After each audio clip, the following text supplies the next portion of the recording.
Argumen ketiga bumi bola, GPS dan Google Maps.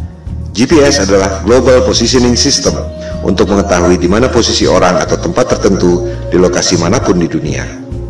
Disebutkan bahwa orang yang ada di ujung barat tak dapat mengirim sinyal wireless ke orang yang ada di ujung timur karena terkena lengkungan bumi. GPS pada mobile phone kita, juga pada aplikasi Uber, Gojek, dan lain-lain, menggunakan berbagai aplikasi yang sudah ada. Yang paling umum adalah Google Maps. Jika ada orang mengatakan bahwa GPS Anda sebenarnya tidak menggunakan satelit, apakah Anda percaya? Kita tak perlu ngarang atau debat kusir. Mari kita dengar sendiri apa yang dikatakan oleh Google tentang Google Maps. Google Maps for mobile has solved this problem with a new beta feature called My Location. Instead of you telling Google your location, Google displays your location on the map with a click of a button, and it doesn't require GPS. Dengar sendiri kan? Ternyata My Location pada Google tidak menggunakan GPS, tidak menggunakan satelit. Ini adalah penjelasan resmi dari Google. Anda bisa search di YouTube, ketik Google Maps for Mobile with My Location. Lantas, bagaimana Google Maps, Gojek, Uber, dan lain-lain bisa bekerja pada HP kita dengan begitu canggihnya? Mari kita dengarkan lanjutan penjelasan Google bagaimana mereka melakukannya. So, how does it work? Each time you use your phone to make a call, send a text message, or view a website, the information goes through towers, which provide your phone with reception. A tower picks up your call and connects you to your Aunt Molly. The same thing happens when you fire up Google Maps for mobile. The tower gives you the reception you need to access map information. These towers also help Google display your location. Each tower has a unique footprint. When you access My Location, Google calculates an estimated location of your handset based on the unique footprint of nearby towers. It's not GPS. It's not GPS. It's not GPS. Dengar sendiri kan? Ternyata Google tidak menggunakan GPS. Sinyal-sinyal yang canggih itu diperoleh dari menara Telkom biasa. Persepsi Anda yang mengatakan bahwa HP Anda menggunakan GPS dan satelit lewat Google Maps. Google sendiri mengatakan tidak. Bagaimana dengan Google Maps yang secara sempurna dapat membuat peta dari udara, termasuk atap rumah kita bisa kelihatan? Bukankah itu menggunakan satelit? Ternyata Google Maps dibuat dengan menggunakan drone, bukan satelit. Silakan Anda riset dan temukan sendiri. Semua bukti-bukti ada di depan mata. Anda hanya tak memperhatikannya saja selama ini. Itu yang membuat kesadaran Flat Earth booming secara eksponensial sejak 2015. Pada bumi yang datar, satelit memang tidak diperlukan. Anda hanya perlu menara-menara Telkom. Hal ini akan kita bahas pada bab berikut, bagaimana USGS mengatur jarak penerbangan pesawat. Pertanyaan yang mind-provoking adalah, jika Anda bisa dapat uang 1,5 triliun rupiah untuk membuat satelit, padahal sebenarnya Anda cuma keluar biaya bikin tawar 150 juta, keuntungan 10.000 kali lipat, dan orang tak ada yang tahu, Anda mau atau tidak? Keuntungan 10.000 kali lipat. Anda dagang dengan modal 1 juta, dapat hasil 10 miliar. Mau atau tidak? Saya tidak mengatakan Indosat atau PT Telkom menipu dengan satelit, sebab mereka tak bisa bikin satelit. Yang bisa bikin satelit adalah dia-dia juga, Hughes, Boeing, Ball, Lockheed Martin, dan lain-lain. Jika ditelusuri lagi, perusahaan-perusahaan aerospace pembuat satelit itu dimiliki oleh dia-dia juga. Kelompok 1% penduduk yang lebih kaya dari 99% penduduk dunia lainnya. Kelompok 1% ini sudah lebih dari 100 tahun memonopoli bisnis lewat kartel untuk mengontrol harga agar menjadi mahal. Berlian misalnya, harganya menjadi mahal akibat dimonopoli oleh kartel. Mereka membuat ilusi supply dan demand supaya harganya tinggi. Di sektor supply, sebenarnya sumber daya berlian tidak selangka itu. Silakan Anda cek bagaimana kartel De Beers bisa menguasai pertambangan berlian dan membuatnya seolah-olah itu barang langka. Di sektor demand, kartel membuat ilusi seolah-olah berlian adalah kebutuhan manusia. Seolah-olah perkawinan Anda tidak afdol jika cincin kawin Anda tak ada berliannya. Itu sebenarnya adalah propaganda marketing yang dimulai tahun 1940-an. Begitu pula dengan ilusi minyak adalah sumber daya fosil. Minyak adalah senyawa hidrogen, oksigen, dan karbon, disebut hidrokarbon, yang berasal dari perut bumi. Tak ada bukti bahwa minyak berasal dari fosil tumbuhan dan dinosaurus. Itu adalah ilusi yang diciptakan oleh Rockefeller agar harga minyak menjadi tinggi. Rockefeller mengundang saintis ke konferensi Jenewa tahun 1892 untuk memulai propaganda bahwa minyak berasal dari fosil dinosaurus dan tumbuhan. Padahal, fosil adalah benda padat dan hidrokarbon minyak adalah benda cair. Fosil yang berasal dari makhluk hidup tak pernah jauh dari permukaan bumi. Sementara, manusia mengebor minyak sampai kedalaman 10 km dan tak pernah ada bukti bahwa fosil ditemukan di kedalaman itu. Tak semua orang menyadari bahwa media-media massa besar di dunia dimiliki oleh 6 perusahaan saja. Si kelompok 1% itu mampu memonopoli informasi yang diterima oleh 99% penduduk dunia lainnya. Hal ini yang disebut sebagai propaganda, mind control.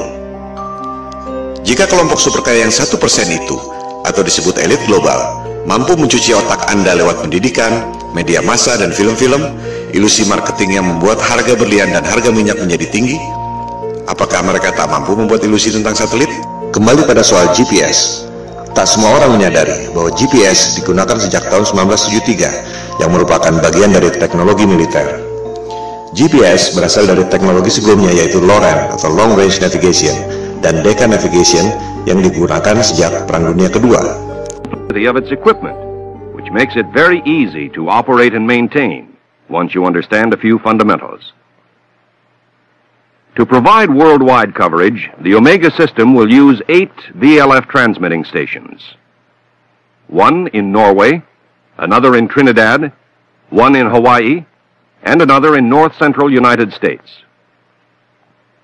Of the remaining, one is in the Indian Ocean, another in the southern part of South America, one in the Tasman Sea area, and finally, one in the Western Pacific. Apa yang membuat Anda berpikir bahwa dunia militer yang didesain buat perang membela negara tiba-tiba jadi malaikat yang menolong umat manusia di negara-negara lain dengan memberikan teknologi gratis? Disinilah jelinya the global elites yang sudah lebih dari 100 tahun memperoleh profit dengan cara menipu orang, scam, money laundering, transaksi fiktif, you name it. Demikian halnya dengan NASA. Apa yang membuat Anda berpikir bahwa NASA adalah badan eksplorasi yang bekerja untuk kepentingan dunia? Siapakah NASA? Coba kita lihat keterangan di webnya sendiri. Jelas ditulis di situ bahwa tujuan pembentukan NASA tahun 1958 adalah berkaitan dengan Perang Dingin, di mana Rusia berhasil meluncurkan Sputnik tahun 1957. Majalah Times menjelaskannya lebih gamblang. Judulnya, Alasan yang Menyedihkan Tapi Familiar tentang Pembentukan NASA. Disebutkan, tujuannya sangat membumi, yaitu office politics, bukan untuk kepentingan umat manusia di dunia. Budget NASA 2016 adalah 19,3 miliar dolar atau sekitar 256 triliun per tahun. Hasilnya, kebanyakan adalah propaganda CGI. Motivasinya, ada 256 triliun motivasi di situ. Bisnis adalah bisnis, di mana ada peluang, pasti banyak kepentingan. Bukan hanya pegawai-pegawainya, tapi juga kontraktor-kontraktor besarnya. Roket memang diluncurkan, tapi jika diperhatikan, arahnya tak pernah lurus ke atas, selalu melengkung dan akhirnya horizontal. Karena memang tak pernah lewat dari low Earth orbit, sekitar 500 km dari permukaan bumi. Seperti yang dikatakan Times tadi, tujuan pendirian NASA sangat membumi, yaitu office politics. Pertanyaannya, untuk politik dan kepentingan siapa? Seperti yang telah disebutkan di awal, persoalan flat earth ini bukan debat kusir, bukan omong kosong, bukan adu ego, bukan adu pintar, melainkan ada hal lain yang lebih fundamental yang sangat berhubungan dengan kehidupan kita. Pada pembahasan selanjutnya, di video-video berikutnya, kita akan membahas hal ini. Ilusi bumi berbentuk globe memang sengaja dibuat oleh para globalis atau biasa disebut elit global. Mereka lah yang membuat berbagai krisis, perang, termasuk menjauhkan manusia dengan ketuhanan lewat dogma-dogma sains modern dan ilusi bumi globe. Kita sebenarnya tak perlu bayar biaya telekomunikasi mahal-mahal, tak perlu bayar listrik mahal-mahal, tak perlu bayar bensin mahal-mahal. Teknologinya sudah ada dari tahun 1898, dibuat oleh manusia paling jenius yang pernah lahir di muka bumi, yaitu Nikola Tesla.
Seperti yang telah dikemukakan tadi, kita sebenarnya tak perlu bayar listrik mahal-mahal, tak perlu bayar biaya telekomunikasi mahal-mahal, tak perlu bayar bensin mahal-mahal. Teknologinya sudah ada sejak tahun 1898 yang dibuat oleh Nikola Tesla.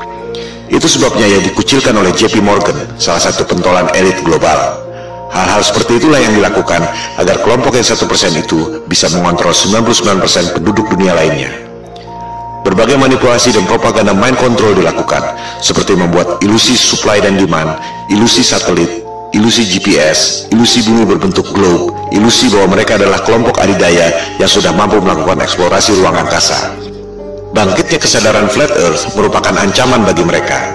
Oleh sebab itulah pemaparan ini diberi judul Konspirasi Bumi Datar.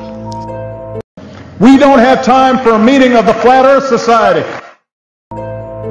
Soal foto-foto CGI, satelit, dan GPS yang sudah kita bahas adalah soal teknologi, belum masuk pada sains yang sebenarnya. Kita akan membahas pada episode berikut. Sementara ini, kita tutup argumen GPS dan Google Maps dengan fakta bahwa Google Maps dan GPS tidak menggunakan satelit, melainkan menggunakan menara telkom biasa.